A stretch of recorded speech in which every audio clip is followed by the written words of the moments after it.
Hi, I'm Peoria Mayor Kathy Carlett, and today I am happy to be joined by Supervisor Clint Hickman, who represents District 4 on the Maricopa County Board of Supervisors.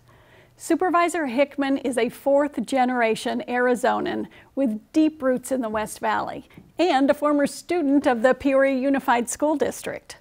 He has served on the board since 2013, last year serving as chairman, helping lead the way in our fight against COVID-19. Before we jump in to talk about some of this critical work, I have to acknowledge our great partnership and some of the things the City of Peoria and Maricopa County have worked on together.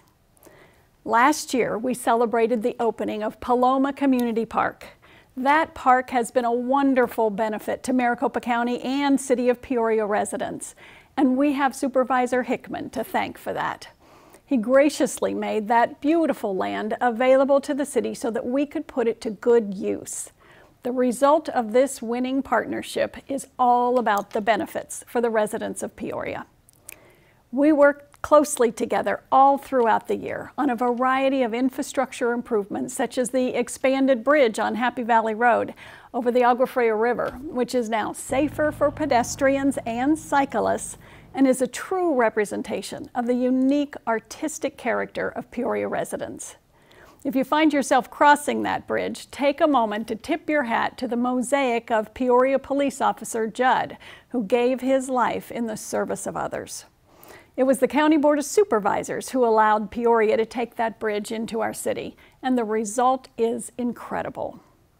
And I cannot talk about our partnership without mentioning Lake Pleasant Regional Park, a remarkable treasure. It sits within the boundaries of Peoria and is part of the Maricopa County Park System. Together, we work to assure safe and memorable excursions to every lake visitor throughout the year. I strongly believe that government works best when we stay laser-focused on taking action that brings the most value to the residents who call our city and our county home.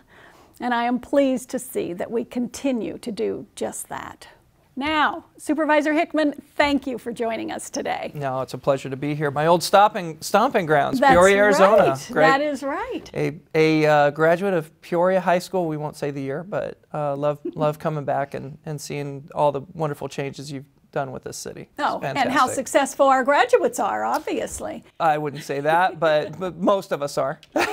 Well, let's talk a little bit about Maricopa County, because it has been for the last 3 or 4 years now the fastest growing county in the entire United States. Right? It has been a remarkable growth pattern, and you know, Maricopa County, even before this growth thing, it was on a trajectory. Then we hit the downsides in the economy, and then we've exploded again. Mm-hmm. And Peoria is doing the same. So 180,000 or more of Maricopa County residents live in the city of Peoria. Yeah. So we are growing and growing too. And we work on a lot of things together closely throughout the years, always, but we have very different responsibilities, local government and county. So tell me a little bit about what are the responsibilities of the county? Sure. Counties, this is a very large county, 4th largest in the United States, 6th largest, I believe, in miles and square footage, I guess. But the county does a whole lot. The county does a lot of things that you really don't think about. County services include, of course, our sheriff's department and law enforcement in unincorporated areas, restaurants inspections, vector control, the court system, county attorney. So usually when things aren't maybe going right for a citizen, they start becoming affected a little bit by county services, jail, courts, things like that. Yeah, or when they maybe have a virus. So you're bringing up what's on everybody's mind, this pandemic and pandemic response. Yeah, a very significant portion of county and growing all the time is our public health group, and they've done a fantastic job. Who would have thought, you know, once in a lifetime, well, this is the part of, I guess, in each of our lifetimes where we're dealing with a pandemic or an infection. And they have been able to grow their group accordingly, do some wonderful things. This pandemic has not offered up a playbook. and and right now we're writing that playbook for maybe future generations and doing a fantastic job as best they can for all of our communities. Oh, and I completely agree. You know, our citizens didn't know that local governments don't have health departments, and that we need to get the guidance from the county and the state health department.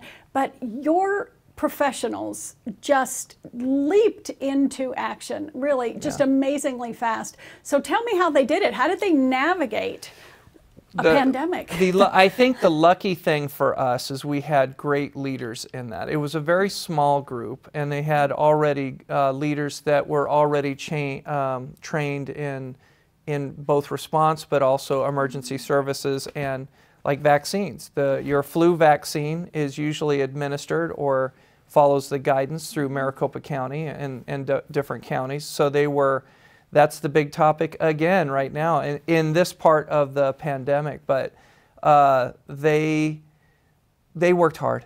I mean, they didn't go home. I mean, we were constantly begging them at the very start to, hey, you guys need a little bit of time off. And it's like, no, they were almost like the mother hen of this entire community, making sure we did our best to keep people safe. Yeah, it has been incredible, really, and all of the cities have looked to them for guidance. How do we do this? How do we move forward? And so then out comes the vaccine. Yeah. And now everybody needs a vaccine yesterday. Yeah. And so the county health department needed to handle all of that, the organization of it. I mean, the administration has to be huge. Well, huge. You know, Mayor, let's go back it's not even been a full year. Yeah. When I was made chairman in last January, I'm no longer chairman, it switches every year. I gave a chairman's address in January, and the word pandemic or COVID-19 was not even touched. That was maybe something that was going on in China at the time. We talked about other things that were going to be happening, an election, actually 3 of them during this last year alone.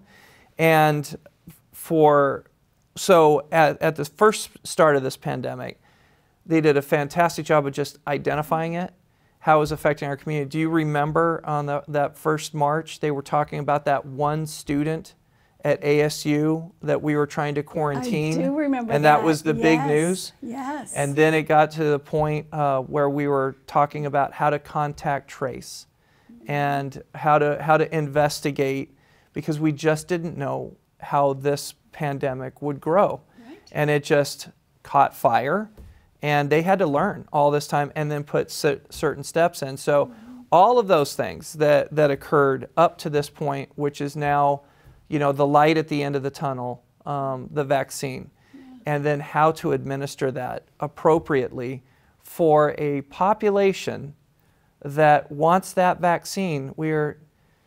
The CDC tells us, you know, with the start, 75 and older, then it became 65 and older, then it's a dose that's 2 doses, right. Not just 1, but 2 doses, and all the logistical operation went through that. Just remarkable. And they have to be kept at a certain temperature. The Pfizer vaccine and the Moderna vaccine, but the Pfizer especially. So, and you're asking people, don't get out of how do we try to keep social distancing, how to inoculate people from 6 feet away. Yeah. You know, we decided the best way to do it is let them sit in their own car, and that's gone on very well. Incredibly well. I mean, and really, we cannot downplay the fact that there was a presidential election during that year. Yeah. And the communication, which is extremely important, that we get that communication from medical professionals and people who understand how pandemics work and spread. There was just so much rhetoric in the air about politics, which just clouded the issue. And for our political positions, it certainly did, didn't it? I mean, the use of mask, and how did that become political? And then it did. You've always had a vaccine or anti-vaccine crowd. How does that affect our people and our staff trying to accomplish for the greater good of this community? So, yeah, unfortunately, politics seems to corrupt almost every subject anymore. Even sometimes where you're going to go to dinner at a restaurant, you know, and how they view politics. It's it's very different times, isn't it? It is so.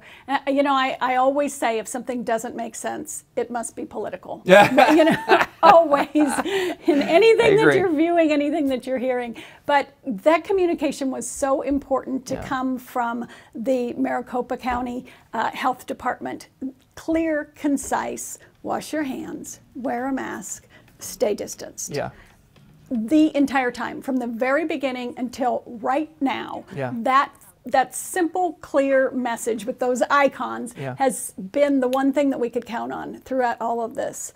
So I just really have to thank you. Please pass along to them how much what they have done means not only to me, to the 180,000 residents in the city of Peoria, but our entire county and even beyond. Well, and don't take your municipality's action in this lightly. I do remember a couple phone calls we had after hours when this started, and how to view this. Your staff has consistently reached out, and yours is a municipality that asked how can we help as well, and that was extremely important to Maricopa County also. As you know, we might be a large county, but we don't have a huge government structure, and especially for something so totally new. So we needed the partnership of municipalities, and Peoria was a bright star out here for me in my district to be able to talk to your people, your fire departments, your emergency services, your police department,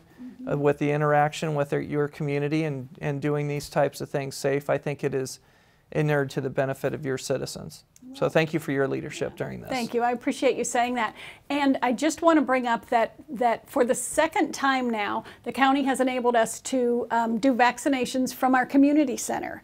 And so we've gone from 75-year-olds to 65-year-olds, and we're able to bring those people into that environment, which is a little less unfamiliar to them, and so it's just been a real big success. So thank you for that. I know that that's been going well because I've had classmates of Central School that I went to. Their parents are now vaccinated due to your work here at the community center. So thank you. We're protecting the people quickly, as fast as we can, the ones that are most at risk, and hopefully someday, Ms. Mayor, we'll get our vaccine. Yes. But you know, I'm willing to wait, and I know you are too. So thank the Lord that there's a vaccine, that we're getting to talk about something positive instead of just the how to guard yourself from it. Now we're going to have something in our bodies, I hope, that will protect us for the way future. Yeah, really light at the end of the tunnel. Light at the end of the tunnel. Isn't that refreshing to say? Yes, I'm glad we have one. Me too. Well, so if people want more information about the county, how can they contact you? I would suggest that they go, this is becoming old hat for me. You can just go to maricopa.gov, and there's other things if you want to go deeper into it. Our public health has a website, but you can find that. Just go to maricopa.gov and surf the internet to your heart's delight, and go down those rabbit holes of whatever information you seek. And then come back to the facts at maricopa.gov. Right? Exactly. Okay. Exactly. All right. Well, thanks again for your leadership. Thank you. Thanks for joining me here today. It's just been a pleasure. Great. Same here. Thank you. Thank you. For the latest COVID-19 updates, please visit our website or contact Peoria's Helpline for information and support. Thank you for joining us.